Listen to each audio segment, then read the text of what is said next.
مدینہ منورہ کا ادب اس حد تک کیا، ساری فوج منتظر تھی کہ حکم دو ہم ان باغیوں کو کچل دیں جنہوں نے مسجد نبوی شریف کے مصلی پہ قبضہ کر لیا ہے، جنہوں نے امیر المومنین کے گھر کا پانی بند کر دیا ہے، اجازت دو۔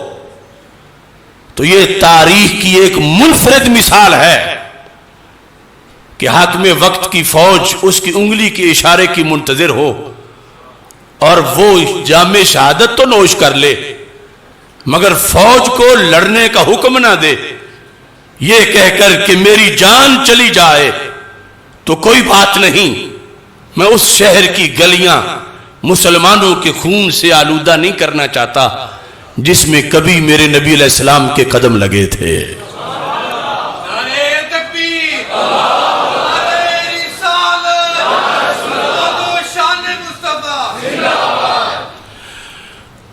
آج اس موقع پر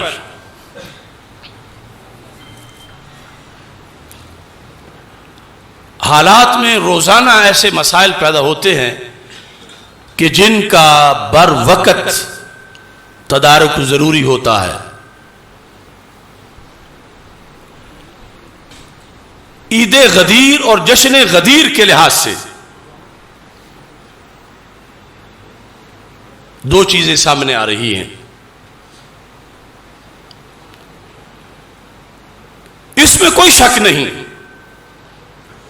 کہ رسول اکرم نور مجسم شفیع معظم صلی اللہ علیہ وسلم نے حضرت مولا علی رضی اللہ تعالی عنہ کو مولا قرار دیا۔ من کنت مولاہ فعلی مولاہ، سینکڑوں ہزاروں کتابیں اس حدیث سے بھری ہوئی ہیں یا اس سے ملتے جلتے الفاظ سے، اور اہل سنت و جماعت کا ایمان ہے کہ حضرت مولا علی رضی اللہ تعالی عنہ امیر المومنین بھی ہیں، مولا المسلمین بھی ہیں۔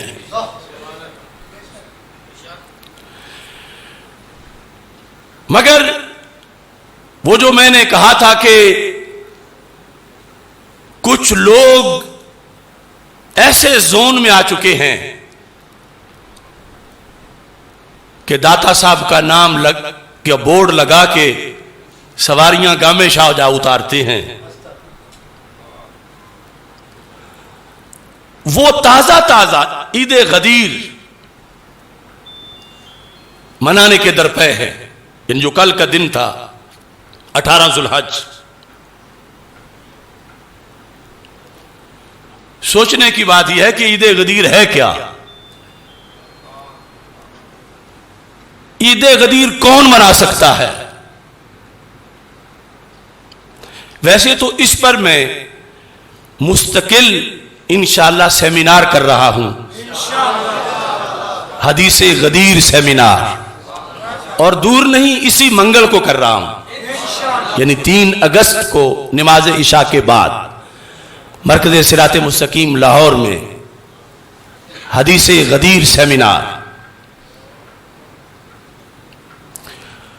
روافض نے یہ جشن منایا اور ان کے عقیدے کے مطابق وہ مناتے پھریں، کیونکہ عید غدیر منانے کی پہلی شرط یہ ہے کہ بندہ حضرت صدیق اکبر رضی اللہ تعالی عنہ کے خلیفہ اول ہونے کا منکر ہو، یہ پہلی شرط ہے۔ دوسری شرط یہ ہے کہ حضرت فاروق اعظم رضی اللہ تعالی عنہ کے خلیفہ دوم ہونے کا منکر ہو۔ تیسری شرط یہ ہے کہ حضرت عثمان غنی رضی اللہ تعالی عنہ کے خلیفہ سوم ہونے کا منکر ہو، اور چوتھی شرط یہ ہے کہ حضرت مولا علی رضی اللہ تعالی عنہ کے خلیفہ چہارم ہونے کا منکر ہو، تو پھر مناتا پھرے جشن غدیر۔ کیونکہ عید غدیر جو مناتے ہیں، پوچھو ان سے کس چیز کی مناتے ہیں؟ یہ موسوعۃ الغدیر میرے ہاتھ میں ہے۔ عید غدیر کا مطلب یہ ہے کہ وہ لفظ مولا سے خلیفہ بلا فصل مراد لیتے ہیں، من کنت مولا ہو فعلی مولا ہو، یہ ان کے نزدیک حضرت مولا علی رضی اللہ تعالی عنہ کے خلیفہ بلا فصل ہونے کا اعلان تھا، رافضیوں کے نزدیک، جو انہوں نے جعلی طور پر معنی بنایا ہوا ہے۔ اب مولا تو ان کو ہم بھی مانتے ہیں، مگر ان کو پہلا خلیفہ مانے تو پھر سارے صحابہ پہ الزام آتا ہے، جنہوں نے صدیق اکبر رضی اللہ تعالیٰ عنہ کے ہاتھ پہ بیعت کی مولا علی سمیت، کہ خلیفہ اول کوئی اور تھا تو انہوں نے خلافت کیوں چھینی اس سے؟ پھر قرآن ہونے پر اعتراض آتا ہے کہ جس بندے نے جمع کیا، معاذ اللہ اگر وہ غاصب تھا تو اس کا اکٹھا کیا ہوا قرآن کیسے معتبر رہ جائے گا؟ عید غدیر منانے والوں حیا کرو، من کنت مولا ہو فعلی مولا ہو، یہ سنی کا ایمان ہے اور سنی کا یہ اعلان ہے، من کنت مولا کا یہ اعلان ہے کہ جو یہ مناتا ہے وہ جہنم کا نشان ہے۔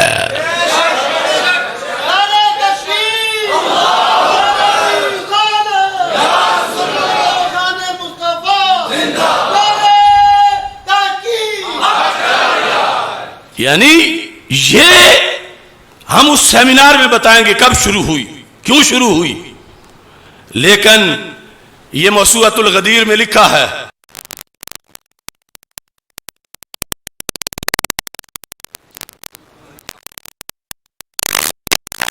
عیدوں کی عید کون سی، عیدوں کی عید کون سی ہے؟ سرکار دنیا میں نہ آتے تو کون تھا، کس کی کیا حیثیت تھی؟ لولا کلمہ خلقت الافلاک لولا کلمہ اظہرت الربوبیہ۔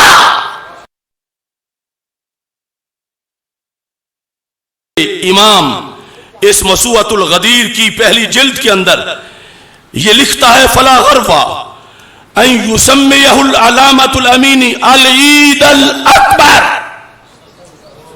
اور دوسرے مقام پر کہتا ہے ان عید الغدیر عید اسلامی اصیل لا یکل اہمیت تن ان عید الفطر والاضحیٰ المبارکین۔ یہ کہہ رہے ہیں یہ عید الفطر سے بڑی عید ہے، عید الاضحیٰ سے بڑی عید ہے، ہر عید سے بڑی عید ہے۔ ان کے نزدیک 12 ربیع الاول شریف جو رسول پاک صلی اللہ علیہ وسلم کی ولادت اور سارے عیدوں سے بڑی عید ہے، یہ کہتے ہیں اس سے بھی بڑی عید عید غدیر ہے 18 ذو الحج۔ اتنے احمق اور بے وقوف بھی لوگ ہو سکتے ہیں کہ ایک دوڑ لگی ہوئی ہے کہ میں بھی محب بن جاؤں، میں بھی محب بن جاؤں۔ ارے محب علی بنو مگر شریعت سے پوچھ کے بنو۔ محبت علی میں 12 ربیع الاول شریف کو نہ بھول جاؤ، کیونکہ مولا علی خود 12 ربیع الاول کے علمبردار ہیں، اور اس کا تو پتہ بھی نہیں کہ وہ 18 ذو الحج تھی اس دن یا نہیں تھی۔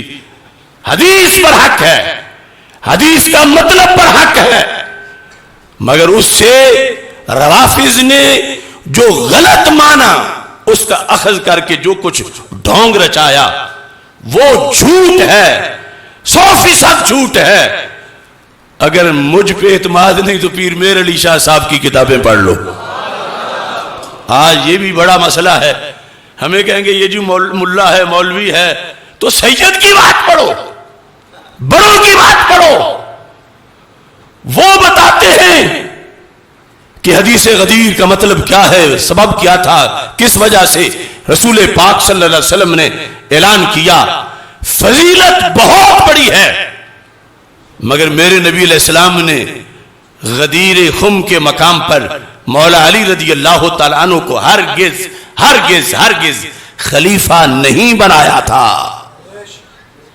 مولا کا لفظ بولا ہے، لیکن مولا کا معنی خلیفہ کہاں ہے؟ وہ مولا ہیں، وہ مولا تھے، علی مولا رہیں گے، ان کی ولایت برحق ہے، مگر وہ ولایت بمانا خلافت نہیں ہے، وہ مولا بمانا خلیفہ نہیں ہے، وہ مولا بمانا مددگار ہے، وہ مولا بمانا مؤید ہے، وہ مولا بمانا ناصر ہے، وہ مولا بمانا محب ہے۔ لیکن یہ عجیب لوگ ہیں، اور پھر ایک بھیڑ چال لگی ہوئی ہے، اور یہ دیکھ ہی نہیں رہے کہ یہ لفظ بولیں گے ان کا شعار، تو وہ تو اس لیے منا رہے ہیں کہ مولا علی رضی اللہ تعالیٰ عنہ کی خلافت بلا فصل کا اعلان ہوا تھا، تو یہ سنی کس منہ سے منا رہے ہیں؟ ادھر کہتے ہیں صدیق اکبر پہلے خلیفہ، عمر فاروق دوسرے، عثمان غنی تیسرے، مولا علی چوتھے رضی اللہ تعالیٰ عنہ۔ تو کچھ پوچھ سکتا ہے تم وہاں لینے کیا جا رہے ہو جشن غدیر میں؟ وہاں تو نہ پہلے کو مانتے ہیں، نہ دوسرے کو، نہ تیسرے کو، نہ مولا علی کو چوتھا مانتے ہیں۔ وہ تو کہتے ہیں عید غدیر یہ ہے کہ مولا علی پہلے خلیفہ ہیں۔ سونا جنگل رات اندھیری، چھائی بدلی کالی ہے، سونے والوں جاگتے رہنا، چوروں کی رکھوالی ہے، اور جو حق بتایا اب اس کے لیے گالی ہے۔ اب کتنے مینڈک بلوں سے نکل آئیں گے کہ جلالی نے توہین کر دی، یہ کر دیا، یہ بغض علی ہے۔ ایسے کروڑوں کو میں جوتے کی نوک کے نیچے رکھ کے کہہ رہا ہوں، کروڑ گالی دو جلالی کو، مگر دین نبی کا پرچم ہمیشہ سر بلند رہے گا۔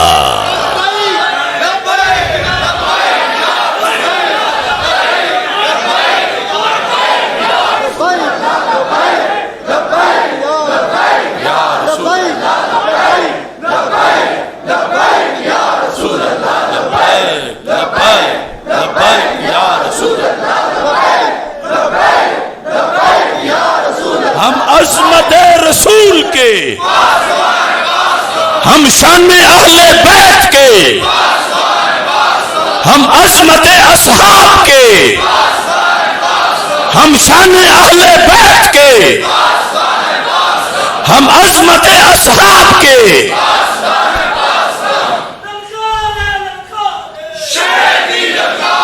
دوسرا اس وقت جو اہم مسئلہ ہے، ہماری ویسٹ کے ساتھ خاکوں پہ جنگ چل رہی ہے، اور روافظ کی طرف سے پاکستان میں فیس بک پر، یوٹیوب پر دو خاکے اس وقت گردش کر رہے ہیں، دو تصویریں، کہ ایک شخص نے دوسرے کا ہاتھ پکڑا ہوا ہے اور نیچے لکھا ہوا ہے جشن غدیر یا عید غدیر۔ ان کمینوں نے توہین رسالت بھی کی، توہین علی بھی کی۔ کون ہو سکتا ہے کہ جس کے قلم میں یہ طاقت ہو کہ رخ رسول بنا سکے؟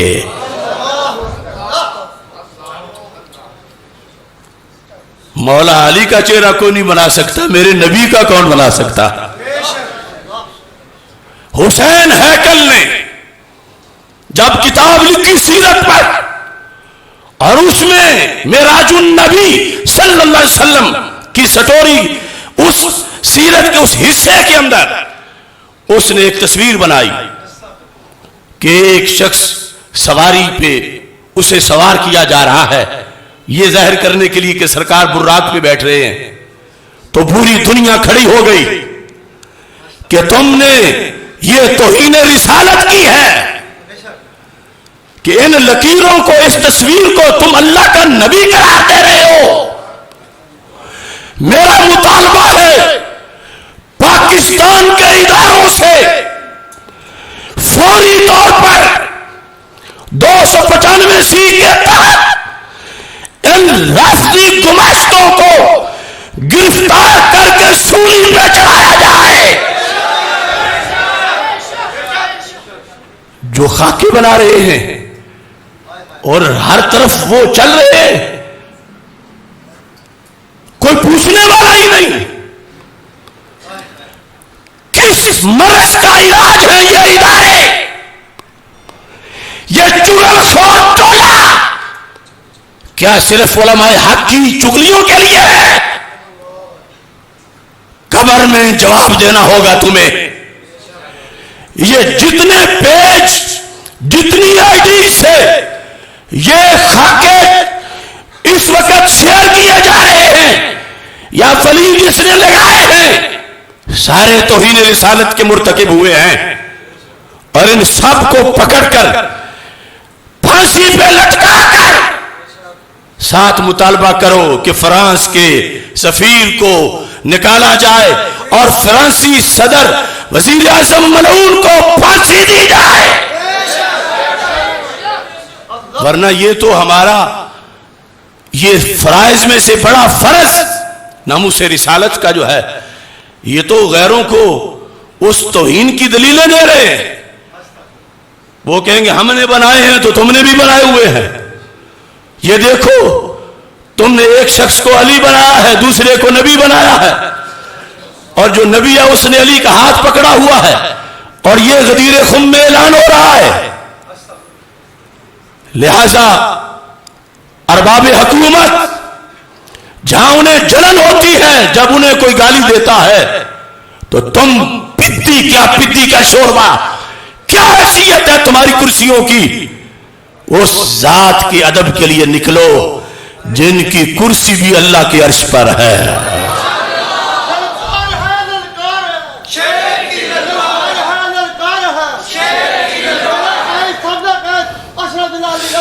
تو اس لیے 3 کو انشاءاللہ منگل کے دن اس پر ہم تفصیلی مقالہ پیش کریں گے، حدیث غدیر اور اس کے اسباب اور اس کے جو ثمرات ہیں، ثابت کیا ہوتا ہے اس پر، اور انشاءاللہ جو اگلا جمعہ ہے اس کو لاہور میں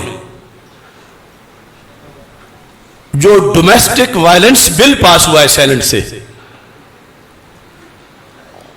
جو میرا جسم میری مرضی کا دوسرا حصہ ہے، جو پاکستان کو منی یورپ بنانے کی سازش ہے، گندگی، فحاشی اور عریانی کے لحاظ سے، جس کو سینٹ نے منظور کر دیا ہے۔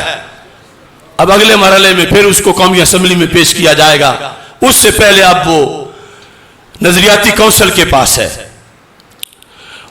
اس کا شرعی جائزہ لینے کے لیے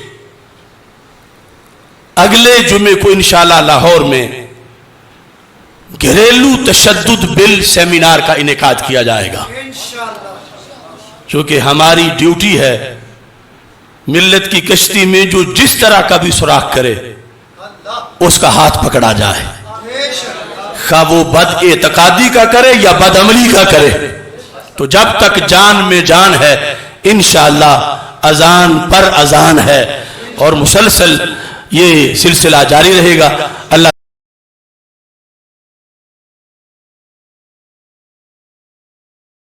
کرے تو جب تک جان میں جان ہے انشاءاللہ اذان پر اذان ہے، اور مسلسل یہ سلسلہ جاری رہے گا۔